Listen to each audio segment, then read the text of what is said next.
Hello there, sword friends. Today I'm going to tell you about this sword right here. It is a Yatagan from swordbuy.com, and before I get into the review, a couple things you should know. First, this is a review sample. It was sent to me for free by the folks at swordbuy.com, so if you think that makes me biased for getting a sword for free, you know right at the start. Two, I don't study swordsmanship that involves Yatagans, so I like swords, I read about them, I study them, but I don't know much about this particular type of sword, and so keep in mind that I'm an enthusiast, I'm a novice, particularly in this category of sword, but I will hopefully show you enough video and photos and choppy video and all that kind of stuff to help you determine if something like this is worth your money or not. Now, this sword, talking about your money, is $250 retail from swordbuy.com. I don't know if that is going to include special engraving options that they offer, or if it includes shipping.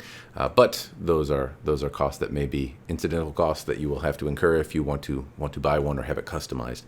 It's supposed to also be made out of a type of stainless steel, and normally stainless steel is reserved for sword-like objects, as we call them, I suppose, in the collecting community, which means that they are not intended for sword-like activities. They're more sword wall-hangy things, decorations, things that you might use for costume, but not for use, whether it be in stage combat or you know, anything that you would do actually with a sword. So being made out of a stainless type of steel would normally be a deal breaker, but supposedly they sell these as functional swords, and it's supposed to do sword-like activities, and I'm going to put that to the test. Now, York's Prof has already done a video involving the swords from Swordbuy. He put them through some pretty aggressive tests, which made me reach out and ask for a sample, which they graciously provided. So I think there's already some evidence to substantiate that they likely can do sword-like activities, but whether or not they do them well, I guess I will find out for myself and bring you along for the journey. So the first part of the video is going to be showing the fit, features, quality, build, all that kind of stuff. Measurements, incidentally, will be in the description down below if you are so inclined to see them. And I guess that's my plan. Then I'm going to bring it out, test it, push it to failure, and we'll find out how much it took to break the sword and whether or not it's worth your money. That is also the other part of this review that I'm going to do. I'm going to push the sword to failure until it breaks, and we'll find out what it takes to get there. Anyway, before I do that, I'm going to tell you about the sword. I'm going to put it in the scabbard so that I don't cut myself, because it is quite sharp, and we'll talk about it from there. All right, so normally when I review a sword, I start at the pommel and I kind of work my way down. I'm going to try to do the same thing here, but this hilt is really one piece, or kind of one piece, and I'm going to talk about it as much as I can. This pommel area here, the way it fits your hand is really quite comfortable. I don't hold many swords that have this style of end or butt or cap or pommel or whatever you want to call it at the end, and it is actually very, very comfortable on the hand. The ergonomics of it are really quite intelligent, and I actually enjoy how it rests in the flub of my hands. It doesn't bite, and it gives you a sense of retention that you could pull back and chop, and it's actually overall quite comfortable despite its kind of odd shape and look. If you haven't held something like this, it's certainly interesting. It allows you to move the piece around in your hand, and it locks in around the base of your hand in ways that are surprising and comfortable. And I guess maybe I'm not using it correctly, but the ergonomics seem rather self-evident when you hold the sword actually in your hand. What I will say about it is that there's a lot of seams on here, so I can make out that it appears up by where the grip meets the blade is two pieces that appear to be, I don't know, like slats or something that are likely riveted on the side. I can make out two pins that likely run through the tang, and then there's a seam that runs very apparently all the way around the base, and there's inclusions from casting that are apparent in just about every angle of the sword. So around the base here, again, I can clearly make out a seam. I can make out tooling marks. Some of this is actually sharp as well. Like this area here has been ground down in such a way that it comes to a pretty fine edge that could cut actually a little bit. It's not as sharp as the actual sword, but it's sharp enough that makes me nervous running my finger over it. And then there are little imperfections in material and residue left over from the casting along the base. So I can make out what is apparently a floral pattern is what I can see in here that runs all along. But between the tool marks, the pockets, and things like that, it really has kind of a muddy look to it. Along the flat here, I can make out two pins. Again, this floral design. It buffs out and is not apparent around the back. The other side, the opposite side, has less floral design. It's all apparent there, but there are just very large, like you can make out large inclusions here where the casting was not really done particularly well, presumably. I'm guessing this isn't cast from an original or something like that, replicating a historical piece. It's supposed to be a Yatagan interpretation or one that's made, and I don't think this inclusion is intentional, so the fact that it's there is somewhat disappointing. There is a lot of material here in brass, though, as it leads up to these slats that run along the ricasso area of the blade here. The thing I would note is that the floral section gets a little bit better cast in these areas, but they're not the same size. So oddly, one is a little bigger than the other. One is a little bit more decorative or more precise than the other. It's just interesting that they're not, that they have some handmadiness to it, despite the fact that they're made from likely, cast pieces. At the same time, they have imperfections and differences and asymmetry to them. Now, whether or not you like that, I guess, is up to you, but it is worth noting that the handle, at a distance, it almost looks, somewhat regal. It has this very gold, large brass handle aesthetic to it, and when you get close to it, you see just a lot of imperfections and little areas that aren't as refined as kind of the far view might have you believe. That said, in the hand, the grip is not slippery, even though it's metallic. If my hands are wet or dry, it's not a problem to find purchase and to hold it. I can hold it in kind of a hammer grip. I can put my thumb on the spine, and it gives me what feels like more control. Left-handed or right-handed, either way, it feels comfortable. If I move the sword or turn it a little bit to the side or try to keep my knuckles as the index point, the flub of my hand fits really quite well in either way I grip it. It's really, I haven't cut much of anything with it at this point, but I will say that I'm looking forward to it. It feels more secure in my hand than I would have initially had the impression it would, and it feels easy to index, and it feels like it has a lot of point control. The brass has a particular view, but it also, I think, adds a lot of weight. This feels like a substantial sword, and it feels like the balance point is really quite low. Again, I'll put dimensions and specifications and points of balance and all that kind of stuff in the description down below. If I talk about the blade, we have a slight recurve. It's not particularly thick up here, and I don't know how thick Yatagan should be. I mean, this looks like some examples that I've seen at a distance historically, but I don't know if proportionally it's the same, if it's as wide at the base or kind of in the meaty section of where the recurve comes out. It also has a profile, I think, that isn't exactly historic. This is made from one kind of sheet, and it maintains a uniform thickness.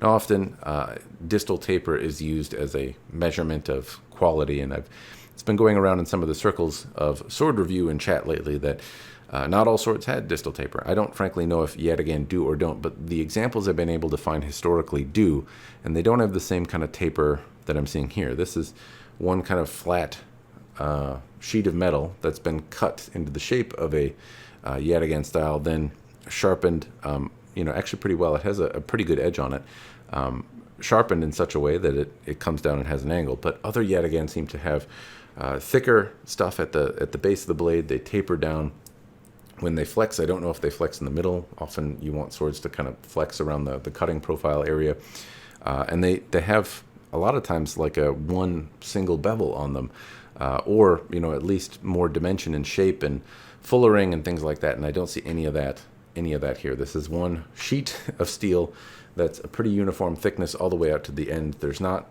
any kind of unique taper this way. It's been mirror polished and it's handsome looking, but at the same time it lacks some of the dimension that I might expect to see in a Yatagan. And so I guess I don't know if they all had that or not, but this one doesn't. And I think that as a sword collector, that's one important bit to know. This is a uniform thickness. It seems a little thinner than it should be at the base and a little thicker than it should be out at the tip. It has a pretty rigid feeling to it, and it flexes more in the center of the blade. And then it tapers down to a pretty acute edge.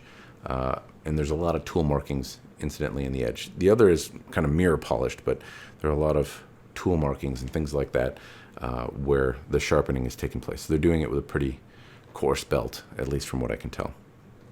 This one also has my name engraved in it, which was kind of a fun surprise. I didn't expect to see my name engraved on the sword when I unboxed it. You can kind of see my reaction in the original video, which I'll again link in the description. But they offer some engraving, and I've seen some examples of their work that have all sorts of cool symbols and things like that etched into the blade. So if that's something that you want, know that the blade could be zazzed up a little bit with some of that detailing on it. I'm talk briefly about the scabbard, or more shipping container than anything else. It's a wood cord scabbard with some little leather bits on it that are hoops to hold the sword. This makes me somewhat nervous, though. These leather straps don't seem particularly solid. This is a sharp sword, and if these don't give me confidence they're going to hold the sword, I don't know that I'd want to use them. But I will try to put the scabbard through its paces to see how well it holds up. The leather doesn't feel fantastic. It feels kind of artificial, but it has a kind of simple wood core leather covered scabbard. I can make up the seams and all that kind of stuff. Other scabbard related activities, it will fall out with a shake, but you kind of got to give it a little bit of a shake. It rattles as well. So there's some of that, but it's sturdy. It appears to be made of reasonably thick wood, and other than that, I guess it just looks a little bit odd to have a very plain leather-covered scabbard in this very ornate, decorative hilt, that draws your eye to it. So I'm not sure how well it represents historic Yatagan scabbards or not, but as it is, that is the scabbard that was provided with it and the one that I have. So how well it holds up, I guess we'll find out together. Anyway, that's a quick look over the sword. Now I'm going to go to the part of the review where I smash stuff. So bear in mind, at this point, I have not cut much of anything with the Yatagan. I took photos and I moved it around, but I don't really do kata or no forms with the sword. So dynamically speaking, I can tell you that it has a very hilt-heavy feeling to it. It has this kind of weight out at the end, and it's got a recurve to it, but I have a lot of point control. It feels like a ton of the mass is in this metal handle down at the end here. But I don't know how to move this around, so I can tell you as a weapon, it feels comfortable, but at the same time, kind of tiring. It's got some heft to it, certainly. And again, how hefty it is and all that is in the description down below. But I haven't cut anything with it because I wanted to show it to you in the more pristine format that it is right now and have some close-ups and video. So I guess we'll find out together how well it cuts and how well it holds up. At this point, though, for $250, this seems like a, to me, I don't know. I'm dubious about the stainless steel. We'll find out if that skepticism is warranted. But for $250, I guess it's just that there's not a ton of Yatagans offered. And my impressions right now are that this seems more of a decoration. And we'll find out again if that's true or not. But the imperfections on the handle, the fact that there's inclusions and all that kind of stuff, and it's not as even, and it doesn't have a lot of sword dimension to it. $250 is not a lot of money. It's relatively inexpensive, and it's not a terribly commonly replicated piece. So this might be about as good as you can do, but I do think there's opportunity for them to improve and make that $250 a little more warranted. Anyway, that's my impression right now. It may completely change by the time we get to swinging it around and actually cutting stuff with it. That's what I'm going to tell you right now, and then we're going to go out and swing some stuff. Okay, sword friends, it's Matt from the not-too-distant future. I have completed testing on the sword, if you want to call it that, given that I don't use any scientific methodology. More or less, I smashed the sword, and that is done now. I actually broke it into two separate pieces, and I'm going to lay them on the table and try not to make large clicky noises in the audio. Basic gist is I brought it to pool noodles, then milk jugs, then water bottles, then I brought it right to kind of downed dried wood logs, then the croquet stake of doom, which eventually broke the sword. And I'll walk you through each of those things, the feedback. I did think there was some interesting stuff about using this steel. Suffice to say, though, it did sword-like activities reasonably well, surprisingly well, actually.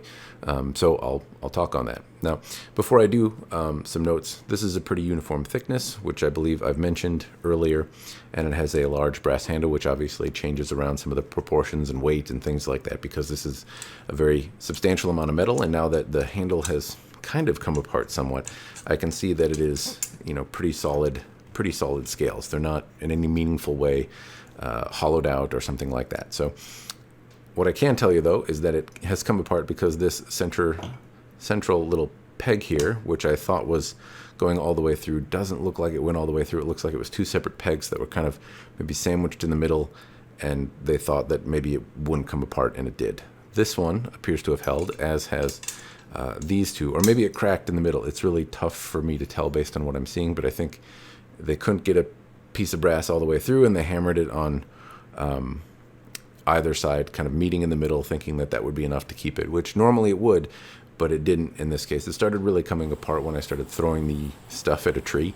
It handled all the general percussive stuff pretty well, but once I started throwing it and dropping it and being particularly abusive to it, that's when it really started coming apart. And when I started hitting a metal pole, obviously it got quite a bit worse. But it actually held together reasonably well, and is in such a condition that it could be resecured to the blade if I had the aptitude of doing it. The other scales held on, but have loosened slightly, and I'd imagine a little bit of time with a blowtorch, or maybe even cold hammering them, would kind of resecure all of this stuff. But the handle also, I found in using it, added a sense of weight that made it very easy for me to deliver kind of flicky wrist cuts with some authority. I did not have to move this thing very far to get momentum and hit really hard with it, which I was kind of surprised with for a short little sword. It was fun to move around, and the extra weight on the handle adds a little bit of fatigue, but because it's short and small, it doesn't really add all that much, and I found it to be a fun, interesting blade to use. I don't know if I would go with something like this again. I don't know if this would be my choice, but certainly it hasn't, it certainly has a presence to it, aesthetically speaking, and in terms of usage, it's somewhat fun. If you don't have anything with a big old metal handle on it, the counterweight that it offers and how it changes the dynamics is something interesting if you're a sword nerd person. Anyway, going through the test that I did. The first test that I did was a pool noodle. I found the edge to be sufficiently sharp to cut a pool noodle really, really well, which is not saying nothing. A pool noodle is not a challenging target. I don't mean to suggest that it is, but it is, you have to have good edge alignment, and you have to have a really keen edge to zip through a pool noodle. Otherwise, they kind of flop around, and they're deceptively challenging to cut. Competent cutters, sharp swords, or really big swords that have the momentum to just kind of rip them apart are one thing, but this seemed to sail through them to pop the noodle apart, and that indicated to me that it came with a very kind of nice, good, sharp, almost razor-esque kind of edge. In fact, razor, for sure, it would shave hair on my arm if I wanted to. So in doing that, it's worth noting the edge as well.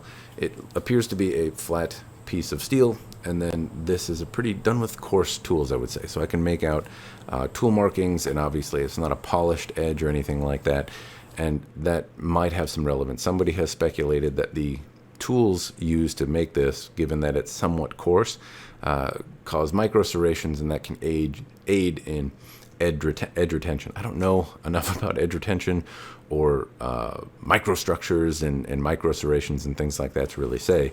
What I will say, though, is that the edge was sufficiently sharp to shave my arm and pop through a pool noodle. So I brought it to the next thing, which was just milk jugs. They smelled awful, so it's a good thing you don't have smell-o-vision. It obviously sailed through the milk jugs just fine, but it was worth noting that it didn't get batted around, and this is a sword type that I'm unfamiliar with and a balance that I'm unfamiliar with, and while I do practice with swords, it's real easy to get bad cuts, and I was surprised at how easy this was to index to keep good edge alignment, and so I found it to be a pretty easy tool to use in that regard. Obviously not really challenging, but it didn't dull on the milk jugs, and it's also, I suppose, worth noting that. So the next thing I did is cut water bottles. Water bottles, again, not a challenge, but again, very easy to cut, move through. And the thing that I would say is I then took on one of the water bottles and I tried to just flip the tip of the water bottle off. And the neck area and the kind of screw-on cap area of a water bottle are much thicker plastic, and they're usually pretty hard. And if a sword's going to get damaged on a water bottle, it's usually in that area. So cutting horizontally through that area seemed to me like a good test of the edge. I did, and there was some minor edge deflection on the tip, presumably from that last cut, though I didn't see it mirrored. Usually, if it's going to chip, it kind of chips on two ends when you cut through the circle where it initially impacts or something like that. But I usually see two chips when I do something if the sword does chip on the water bottle neck. In this case, I didn't. So, again, worth noting, there was some edge damage, minor, could be sharpened out, and the sword, after doing those things, was still quite sharp. So, at that point, I then took it to dried logs. So I have cottonwood and pine, and those are the two kind of branches or logs, if you want to call them that I was chopping into. And first I cut through the cottonwood branch twice. It's dead, kind of dried up wood. It's not particularly hard, but it's a reasonably hard wood. And I was chopping into it, and I moved through, and the edge was still very, very sharp. Now, the odd bit in this particular case is that I would slap the sword on the side of the cottonwood tree or on the side of my stand, and the blade would bend. And it took a bend relatively easily. It just took a slap on the side of the stand, and that's common with like differentially hardened katana. Those often take a set doing something similar. This took a minor one. It bent in a particular spot. It would bend back, and it was just easy. It took kind of a thwack on the side of the blade, and it would bend. And that would suggest to me that this is a soft metal, and soft metals typically lose their edge quickly.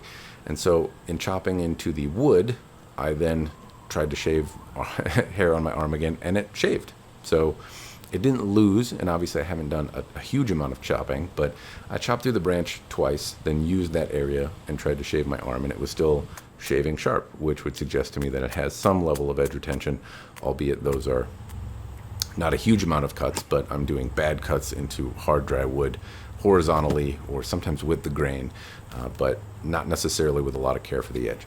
When I continued to kind of strike and do intentionally really, really bad strikes, more intended to bend the sword than dull the edge, I did notice some edge dulling, but it was still shaving sharp, just not as shaving sharp. So it retained its edge actually surprisingly well, but it would bend very easily. And it's weird for me. I can't say I understand the steel well enough. I still catch myself all the time believing these misconceptions or assumptions about particular types of steel, and I would assume a soft steel would lose its edge quickly. If it bends really easy, it's probably not going to hold an edge particularly well.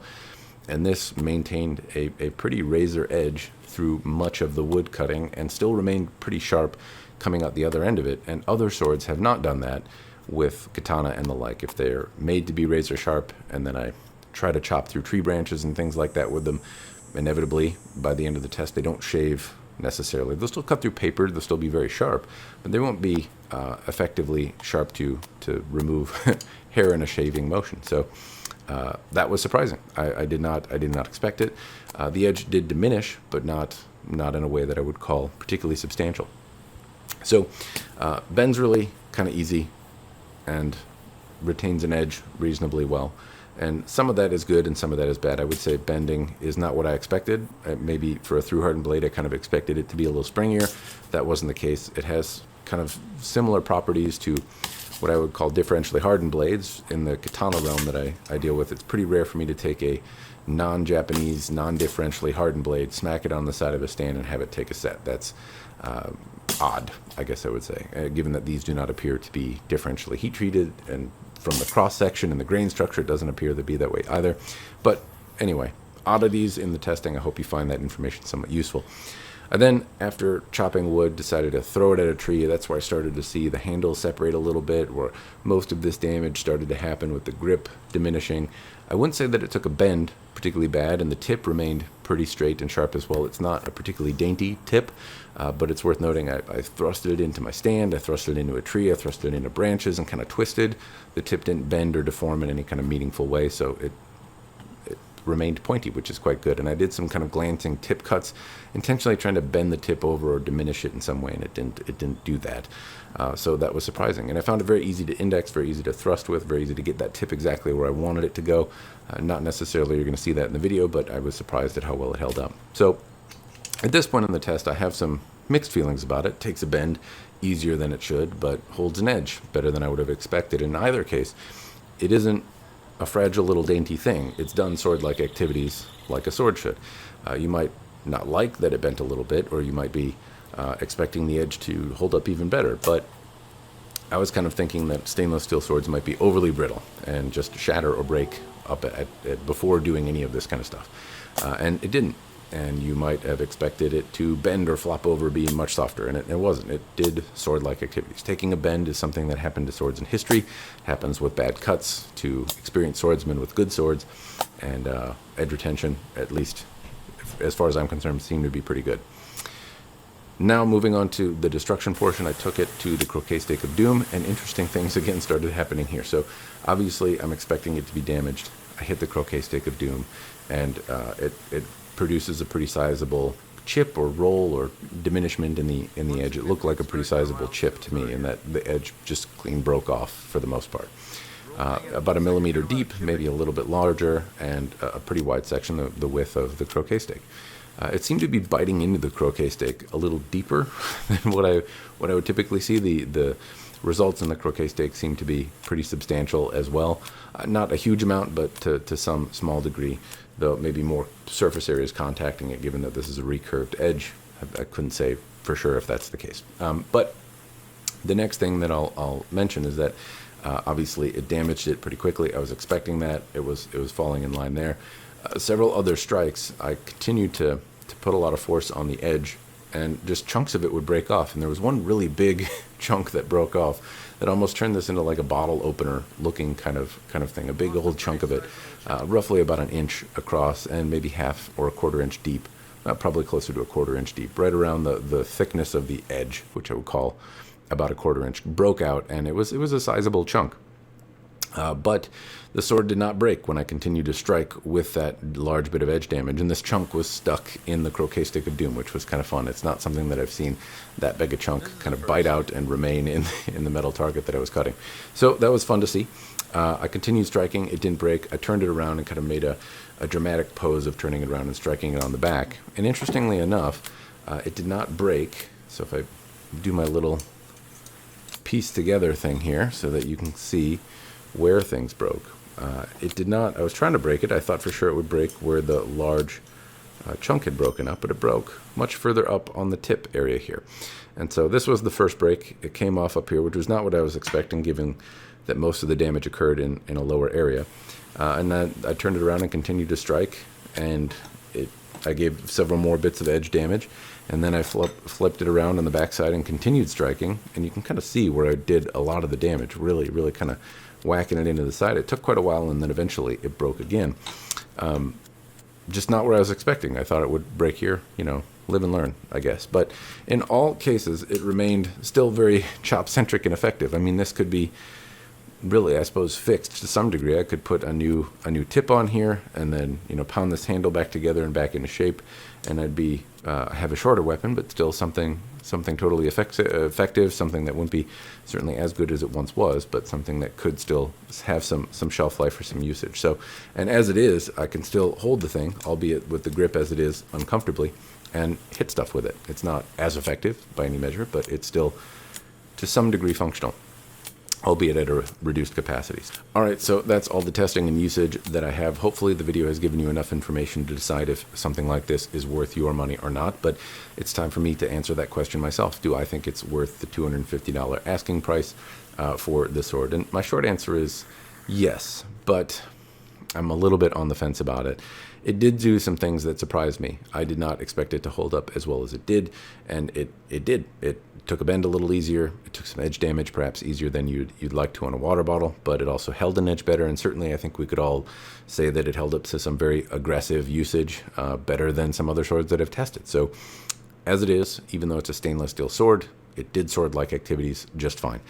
Where I kind of get a little on the fence is that there's just not a lot of other Yatagans available on the market. It's not a huge category to choose from, and so most of my yes comes from it just not being a very prolific offering, and this being one that certainly is effective. But to me, this is more of a decoration that functions as a sword than a sword that functions as a decoration, and that I would like the emphasis to be reversed somewhat. And ways that could happen, most of the photos of Yatagan that I was able to see from museums or historic pieces have distal taper. Now, that's not something that always has to happen, and I'm sure every Yatagan didn't, but most Yatagans didn't start from metal this thin and remain in a uniform thickness and have one secondary bevel.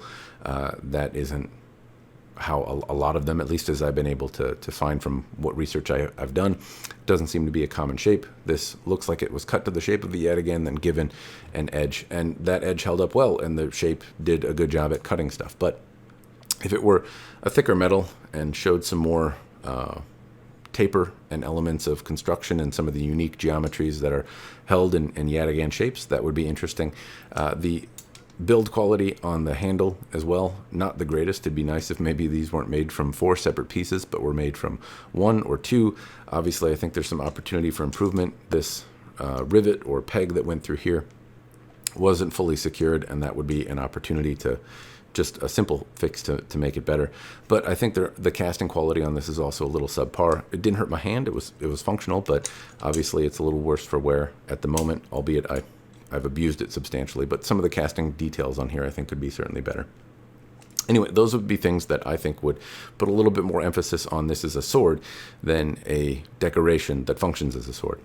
That said, it held up well for sword-like activities, and I would say that is maybe the most surprising things. I know I've seen Jörg Sprav do a review on swords from this company, and he was pretty abusive to them, so it shouldn't be surprising to me that it held up. But I'm a little bit more abusive, you might say, and I did not expect it to do as well as it did, and it taught me some interesting stuff. Well, I don't know what it taught me, but it gave me some interesting questions, like a sword that is very bendy or easy to take a bend, but also retains its edge. It seems to be something that I need to understand better. So anyway, those are my thoughts. I would say yes, it's worth $250. It is a sword. It did sword-like things, and it held up better than I would expect, and it certainly held up to sword-like activities in a way that a sword should. But I think it could be better, and my yes to $250 is more because I can't think of a better Yatagan to offer. And if there is, this probably comes with its own set of issues. It's just not something that I see as readily available in the $250 price point, though it's certainly an area of swords that I'm less familiar with.